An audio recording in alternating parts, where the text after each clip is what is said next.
This is Dr. Andrew Jones. In this edition of Veterinary Secrets, I'm going to talk about why your dog growls and what you can do about it.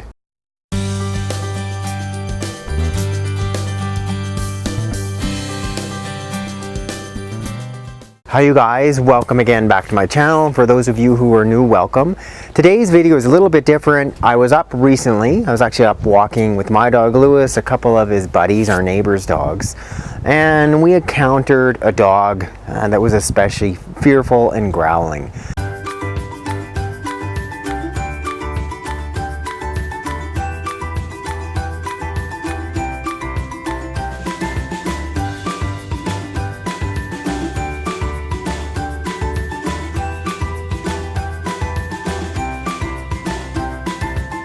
You guys, so I was up here doing some dog walking with my dog Lewis, who's over there in the background, a couple of his buddies, and you know, we encountered a pretty fearful dog.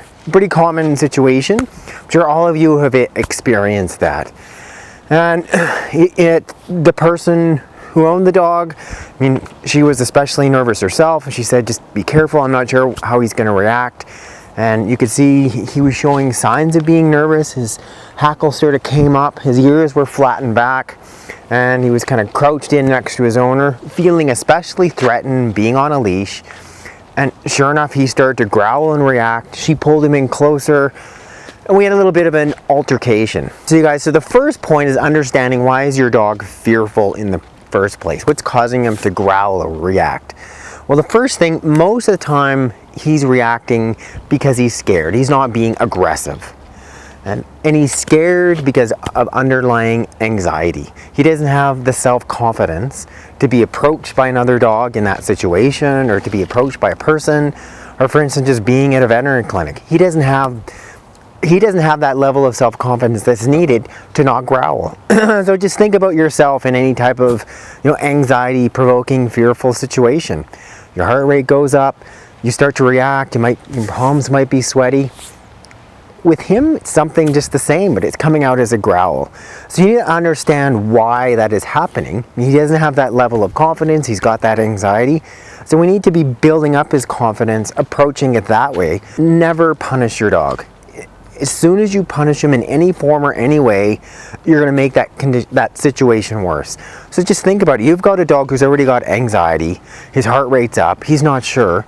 As soon as like his one trusted friend is to go ahead and turn on him and punish him, what does that do? If anything, that's going to reinforce, you know, that level of anxiety, that fear.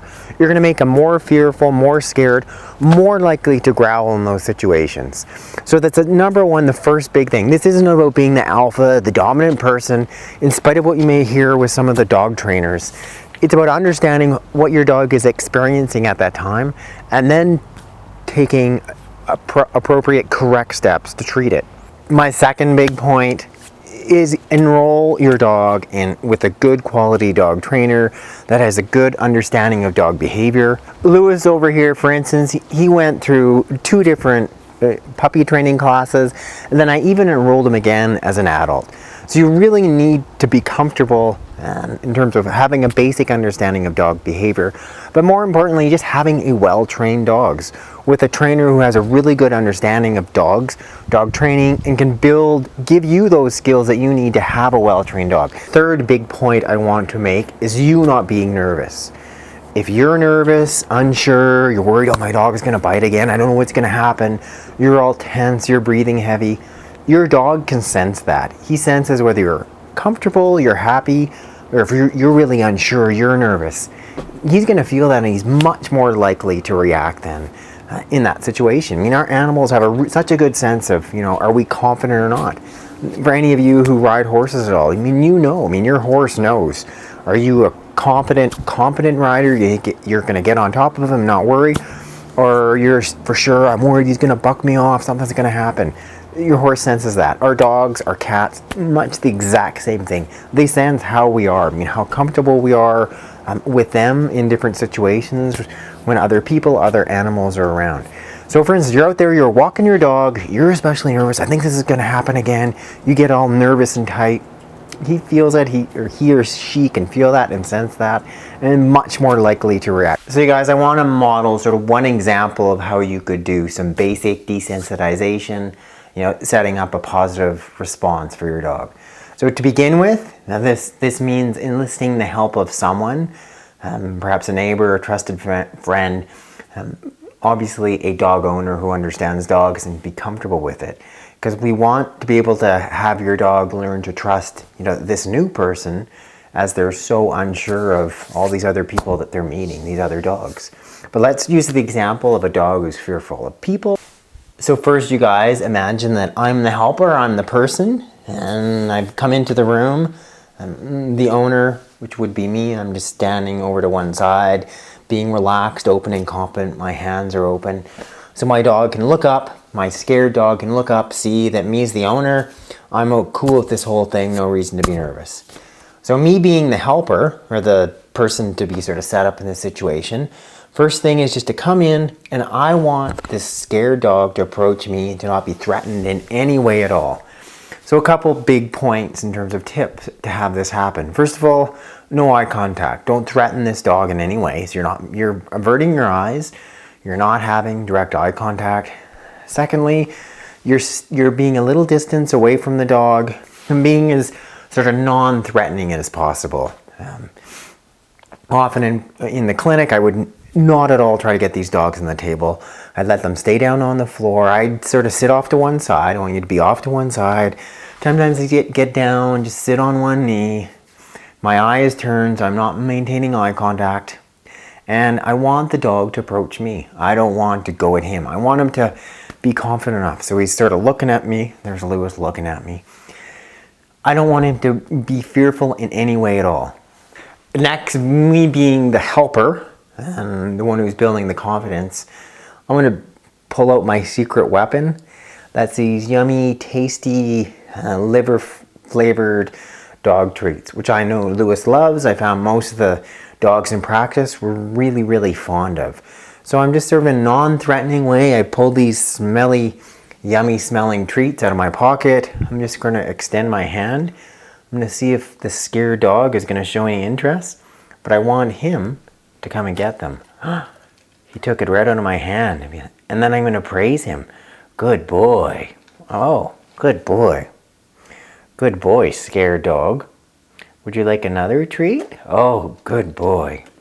I'm not going to reach out. I'm not going to pat him. I'm just, I slowly have my eyes looking at him, not direct eye contact. I'm going to let him come to me. Oh, good boy. Good boy. And then I might see if he might want to come a little bit closer for this treat. Good boy, scared dog Lewis. Do you want this treat? Good boy. Oh, he's reaching out a little bit closer. So it's slowly and slowly, I'm starting to build his confidence. Now as Lewis becomes, or our scared dog becomes more and more secure, and he's happily just extending his muzzle, taking that food out of my hand, which is what I want. I want to show trust. The next thing, you even try just to gently stroke his muzzle. Oh, good boy. You want him to know that he can be confident with you, and he doesn't have to be fearful or scared of this stranger. As well, too, then you can start to maybe make some eye contact with him. He really quite likes those treats.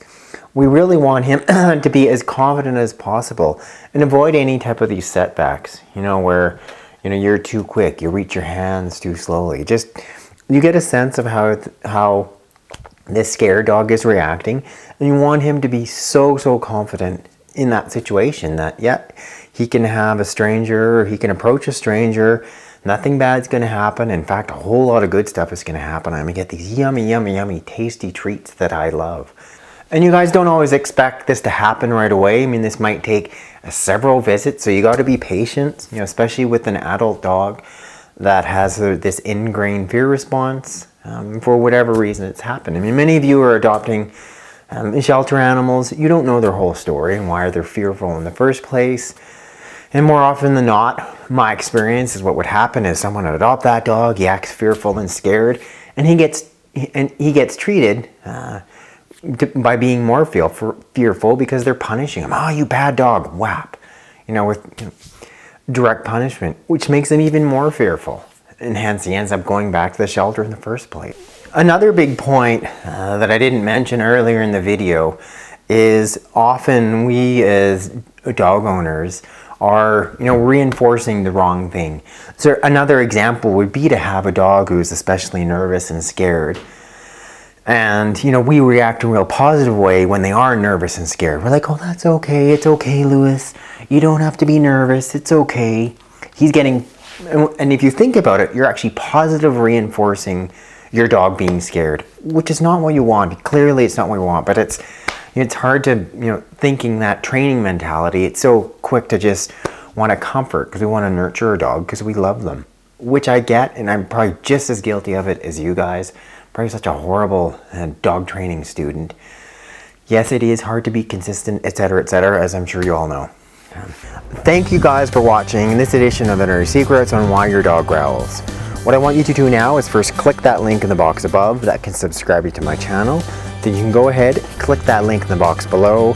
I can send you my free books and videos on how to heal your dogs at home with my top natural remedies.